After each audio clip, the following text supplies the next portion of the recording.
સમાચારોમાં આગળ નજર કરીએ તો અરવલ્લીના માલપુરમાં હોલિકા દહન યોજાયું। પરસોડા ગામે દિવસે હોલિકા દહન યોજાય છે।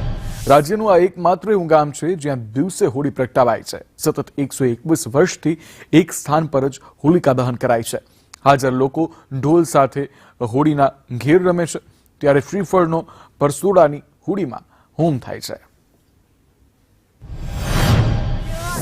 રાત્રિના બદલે છેલ્લા 3 વર્ષથી દિવસે હોળીનું આયોજન કરવામાં આવે છે, જેમાં સમગ્ર ગામમાંથી નાના નાના બાળકો, ભાઈઓ, બહેનો, માતાઓ, વડીલો, ખેલૈયાઓ અને જેને હોળીમાં રસ છે એવા ઢોલૈયાઓ પોતપોતાના ઢોલ લઈ રાત્રે હોળી ચોકની અંદર એકઠા થાય છે, જેમાં કોઈ પણ જાતના જ્ઞાતિના વાદ વિવાદ વગર અહીંયા લોકો ઢોલના તાલે હર્ષ ઉલ્લાસથી દોડિયા રાસ રમી હોળીનો તહેવાર ઉજવે છે।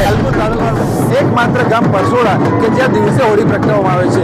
દ્રશ્યમાં જોઈ શકો છો કે પરસોડા ગામના અબાલ વૃદ્ધ સૌ કોઈ મોટી સંખ્યામાં એકઠા થતા હોય છે।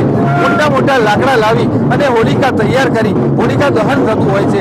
121 વર્ષથી સતત ચાલી આવતી આ હોળીની પરંપરા કે જ્યાં પરસોડા ગામની અંદર ફક્ત દિવસે હોળી પ્રગટે છે।